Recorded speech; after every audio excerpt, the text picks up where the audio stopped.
वो अनेक प्रकार से धोखा दूसरों को नहीं, अपने आप को दे रहे हैं। साधक के लिए सबसे पहला कर्तव्य है कि अपने वैराग्य में कोई भी रोग ना होने पावे। देह सुख की लालच, इंद्रिय सुख की लालच, मान प्रतिष्ठा की लालच, ये वैराग्य में रोग है। त्याग केला पूज्यते कारणे, सत्संग सोडूनि पूजा घेणे, शिष्य ममता धरो निराहणे, है वैराग्य राजस। पूज्य होने का कभी भावना ने मन का निसंग हो जाना, मन का निसंग हो जाना, ये होता है शुद्ध वैराग्य से। विषय भोग, लोक प्रतिष्ठा, ये दुर्भाग्य से प्राप्त होते हैं। दुर्भाग्य से, जिनका दुर्भाग्य है उनको लोक प्रतिष्ठा, लोक मान्यता, विषय भोग अच्छे लगने लगते हैं। प्राप्त तो दोनों को होता है, घोर वैरागी को भी और विषयी को भी, लेकिन वैरागी को अच्छा नहीं लगता, वो निकल जाता है और विषयी उसी में आसक्त होकर सुख भोगने लगता है। शब्द, स्पर्श, रूप, रस, गंध, ये पांचों किस प्रकार से साधक को ठगते हैं, श्री तुकाराम जी बड़ी सावधानी से बताते हैं। ये यश गीत गाने वालों से बचना चाहिए, शब्द में फंसाते हैं। अरे बचो भाई बचो, अवतार बचो, अवतार तो अवतार है। छठी के दिन, छठवें दिन, छठी जब होती है, अगर मच्छर बैठ जाए तो उसके हटाने की सामर्थ्य नहीं होती, और जब अवतार हुआ तो 6 कोस में उसका शरीर गिरा था, 6 कोस में। पूतना का छठी के दिन पूतना का लिया, मेरी लीला के पात्रों को तो दुख पहुंचाया, अब मैं तुझे बताऊंगा। अमृत दृष्टि से सब सखाओं को और सब गौ बछड़ों को जीवित किया और खेल खेल में कूद पड़े। और उसको ऐसा अहंकार उसको था कि गरुण से भिड़ गया था, तभी तो भाग के आया था। वो दबने वाला नहीं था, भगवान के वहां गरुण से भिड़ गया था कालिया। तब गरुण जी के पंख की मार से व्याकुल होकर भागकर यहां आया, क्योंकि यहां आ नहीं सकते थे, गरुण सांप के वशीभूत थे। कालिया का मान मर्दन किया। कालिया ने कैसे, आप भागवत में पढ़ के देख लो, ये है अवतार। 105 फण से फुसकार मार रहा, भारी जहर की, कोई परिवर्तन। उसकी पकड़ से छूटकर फणों पर चढ़कर ऐसा नृत्य करते हैं कि भगवान शिव भी प्रसन्न हो जाते हैं, तालियां बजा रहे हैं। ऐसा तांडव तो जब हम उन्मत्त होते हैं तब करते हो, आप तो फण पर कर रहे, सर्प के फण पर कर रहे। जय हो जगत गुरु। भगवान भगवान उनके समान कोई नहीं, उनसे बढ़कर कौन हो सकता है। एक बकासुर बनकर के बैठा कि श्री कृष्ण को ले जाए, ऐसे मूंज की तरह चीर के फेंक दिया भगवान ने। बाल गोविंद है। अघासुर ऐसी जीव है, ऐसे पर्वत है, उसकी दाढ़ें ऐसे दिखाई दे जैसे पर्वत के शिखर। जीव ऐसी लग रही भारी गुफा। सब ब्रजवासी सखा घुस गए अंदर खेलने की इरादे। बोले यार कहीं अजगर तो नहीं? बोले होगा भी तो क्या कर लेगा, हमारा कन्हैया है ना। भगवान ने कहा अजगर भी इनको खेलने का स्थान समझ में आ रहा है। अघासुर ने सोचा पूरा परिकर आ गया, बस कृष्ण आ जाए तो हम ले जाएं। भगवान ने कहा जो तुम्हारी इच्छा है कि हम आ जाए तो आ गए, और गले में जाके अपने शरीर को, अब वो रुंध गया तो उसके प्राण निकल गए। भगवान सखाओं को निकाला। ये भगवान, भगवान सिर्फ भगवान है, भगवान ही भगवान है। जैसे तरंग है, वायु विकार हटा समुद्र हो गई, इसमें कोई संशय नहीं। पर तरंग समुद्र नहीं प्रकट कर सकती, समुद्र करोड़ों तरंग प्रकट कर सकती। इतना अंतर है, अंतर होते हुए भी अंतर नहीं है, और अंतर ना होते हुए भी अंतर है, ये बात समझ लिया जाए तो। कहने शब्द के फांस में माया फांसती है। एक पौंड्रक वासुदेव था, उसके 4 राजा मित्र थे। उन्होंने कहा तुम तो अवतार हो। हाँ, तो बोले वासुदेव के तो 4 भुजाएं हैं जो भगवान को, तुम्हारी तो 2 ही हैं। तो 2 उसने लगवा ली, यंत्र फिट करवा लिया, 4 भुजा हो गई। और गरुण भी बनवा लिया, जैसे वायुयान नहीं होते वैसी सब उस समय भी तकलीकी की कि गरुण भी बनवा लिया, सुदर्शन चक्र भी। और भगवान के पास खबर भिजवा दी। वो काशी नरेश उससे कहते तुम तो भगवान का अवतार हो, वो तो नकली असली तुम हो। सभा में जाके दूत बोला कि पौंडक वासुदेव का मैं दूत हूं, मेरे महाराज ने सूचना दिया। भगवान ने कहा जब छोड़ेंगे तब पता चलेगा कि असली कौन है नकली कौन है। जाओ कह दो जल्दी आ रहे मिलने। तो भगवान ने फिर, लेकिन उसको परम पद मिला, क्योंकि हर समय चिंतन करता था मैं वासुदेव हूं। तो ये जब स्तोत्र अपने प्यारे लगने लगते हैं तो जान लो माया के शब्द ने मार दिया। शब्द स्पर्श रूप रस गंध, श्री तुकाराम जी कह रहे हैं अब उसे दूसरी बात अच्छी नहीं लगती, बस वही आदमी अच्छे लगते हैं जो स्तुति सुनाने वाले हों।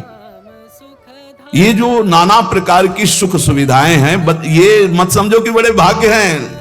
फांसी भेज रही माया, शब्द स्पर्श रूप रसगंध, तुकाराम जी कह रहे हैं। अब अगर एक भी निंदा होने लगे उसकी, तो स्तुति सुनने वाला वो भगवान अवतार अब द्रोह कर लेता। गया परमार्थ, गया परमार्थ का शब्द गया। परमार्थ का शब्द है करत जे अनशहन निंदक तीनों पे अनुग्रह कियो। एक बार एक बड़े भाग्यशाली टटिया स्थान में उस समय पूज्य श्री राधाचरण दास जी महाराज विराजमान थे। चंदन का पलंग बढ़िया, पहनने के लिए कीमती कीमती कोट, ये वस्तु ये वस्तु ये वस्तु, देवी देवताओं के समान भोग। देखो पहला जो सुंदर सैया, सुंदर पोशाक, सुंदर पहनने ओढ़ने के, ये हुआ स्पर्श सुख। फिर रस, उत्तम उत्तम भोग, पेय पदार्थ नाना प्रकार का, मौसमी का जूस, अनार का जूस। पानी ढंग से नहीं मिलता बैरागियों को, हाँ पानी भी अच्छा नहीं लगता उनको। कैसे उनको, उनकी प्यास तो भगवद आनंद है। देवी देवताओं को भी ऐसे भोग, और फिर मृदु स्पर्श वस्त्रों का, स्वाद स्पर्श रसेंद्री का, कर्ण स्पर्श शब्द का, फिर रूप का आकर्षण, गंध का आकर्षण, उत्तम उत्तम पकवान, मेवा, मिठाई, बादाम पिस्ता का हलवा, गले में बढ़िया फूलों की माला, दुनिया के सुगंधित द्रव्य साधक। कहां चले थे? शब्द स्पर्श रूप रस गंध पर विजय प्राप्त करने। माया ने कहां फंसा दिया। तुकाराम जी बिल्कुल एक एक चीज में छन्नी लगा के बोल रहे हैं, साधक बिल्कुल सावधान। उसका वैराग्य ऐसे टूटकर बिखर जाता है कि पुनः जीवन में वो समेट नहीं पाता अपने वैराग्य को। लोक प्रतिष्ठा उसके पीछे पड़ जाती है। हमने शास्त्रों हजारों साधकों को भगवत प्राप्ति से वंचित होते देखा है। श्री तुकाराम जी महाराज बोल रहे हैं, इस प्रकार के गिरे हुए साधक फिर दोबारा उठने की हिम्मत नहीं रह जाती। क्यों? क्योंकि उनके मन में, इंद्रियों में इतनी विलासता पैदा हो जाती कि उसके बिना वो जी नहीं सकते। जरी कृपा उपजेल भगवंती तरीच मागुता होए बेरक्ति। यदि फिर भी भगवान दया कर दें तो ऐसी स्थिति में भी निकल पावे और वो अपने वैराग्य को सुरक्षित रख पावे, नहीं तो बड़ा बहुत ही कठिन है वैराग्य को बचा पाना। भगवत प्राप्ति तो भी बड़ी दूर है। जो तुम्हें प्रिय हो उसका भोग त्याग कर दो, तुकाराम जी महाराज कह रहे। जो वस्तु, व्यक्ति, स्थान, पदार्थ जो प्रिय लग रहा हो उसको भगवान को समर्पित कर दो। प्रियता का तुरंत निष्कासन करो, नहीं तो बंध जाओगे। और सत्संग में स्थिर भाव से बहुत सावधान होकर एक एक शब्द, कपड़ा, भोजन, व्यवस्था कर रहा है, वो एक नहीं होना चाहिए। पूज्य पादुड़िया बाबा के वचन में लिखा था कि चाहे बृहस्पति के समान पवित्र हो, किसी एक से साधक की दिनचर्या नहीं चलनी चाहिए कि एक आदमी हमारा भरण पोषण कर रहा है, चाहे घर का चाहे बाहर का, किसी भी तरह से एक का नहीं। हमारा भरण पोषण कईयों के द्वारा, भिक्षावृत्ति से, मधुकर वृत्ति से, आकाश वृत्ति से, नहीं तो ठाकुर स्वाति कहनी पड़ेगी। अरे आप जैसा कौन भगत है, ऐसा कौन करता है, मतलब बांटगिरी करनी पड़ेगी उसकी। ये वैराग्य के नाशक है। प्रापंचिक लोगों के घेरे में बैठना, प्रापंचिक लोगों के दान देने पर उनकी भाटगिरी करना, बड़ाई करना, अपना बड़प्पन मान लेना। देखो ये अज्ञान की वृत्तियां, बड़ी सावधानी से सुनो। प्रापंचिक प्रवृत्तियों के बीच में बैठना, अज्ञानी जनों के बीच में, उनके द्वारा दी हुई भोग सामग्रियों को लेकर उनकी बड़ाई करना, अपने को बड़प्पन में मानना, मैं बड़ा हूं, और अच्छा अच्छा खाने की चाट पर जाना, और लोकप्रियता की चाह उत्पन्न हो जाना, वस्त्र, अलंकार, आभूषण धारण करने का शौक बढ़ जाना, ये भगवत प्राप्ति के लिए महान विष है। महान विष अर्थात मार दिया, अपने आप को मार दिया। चले थे भगवत प्राप्ति के लिए, मार दिया। ये अंगूठी, ये सोने की जंजीर, ये वो कहां चले थे भगवत प्राप्ति के लिए, इन्हें मिथ्या मान करके। श्री तुकाराम जी महाराज कह रहे, प्रापंचिक लोगों के बीच में बैठना, प्रपंच की बातचीत करना, जो तुम्हारा कुछ भी वस्त्र, भोजन सहयोग करता है उसके सामने ठकुर स्वाति अर्थात उसका यश गान करना, अपने को बड़ा मान लेना, अच्छा अच्छा खाने की चाट हो जाना, लोकप्रियता की पसंद हो जाना, वस्त्र और अलंकार धारण करने का शौक उत्पन्न हो जाना, और नाना प्रकार के जो प्रपंच भगवत प्राप्ति में महाविष है। उपासक को चाहिए, अगर गृहस्थ है तो अपनी स्त्री से केवल मतलब रखे और सब स्त्री शरीरों में माता बहन का भाव रखे, विरक्त है तो सब में भगवत भाव रखे। भक्ति शुद्ध परमार्थ के लिए ये जितने दोष बताए जाते हैं इनसे बचाओ अपनी, नहीं भक्ति रुग्ण हो जाएगी। अखंड नाम स्मरण करना, एकांत सेवन का अभ्यास रखना, कभी भी अभिमानियों का संग न करना, नहीं वैसे ही रंग आने लगता है। और कि एक बार आहार शरीर में डालते, ये क्या विषय पुरुषों के जैसा बार बार दूध ले लो दूध ले लो, डांट दे। एक खीर दोबारा एक चम्मच परोस दी तो प्रहार कर दिया, थप्पड़ मार दिया, भक्तमाल जी में आता नहीं। साधु अपनी निष्ठा अपना, उसमें प्रियता नहीं, शरीर भोग के लिए प्रियता नहीं।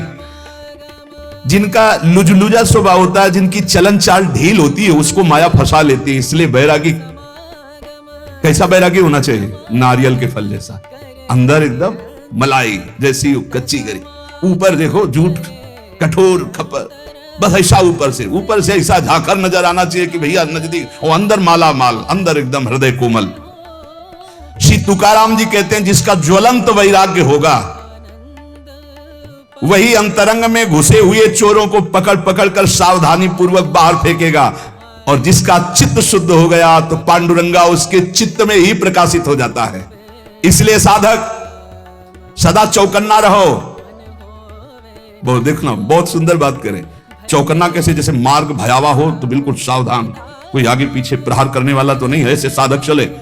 मन सरपट भागने वाला घोड़ा है, वैराग्य उसकी लगाम है, और चाल उसकी देखते रहना साधक का कार्य है, और काबू में करके उसको वश में रखना वैराग्य के द्वारा मन में। जिसका मन वश में नहीं उसके सब साधन व्यर्थ हो जाते हैं।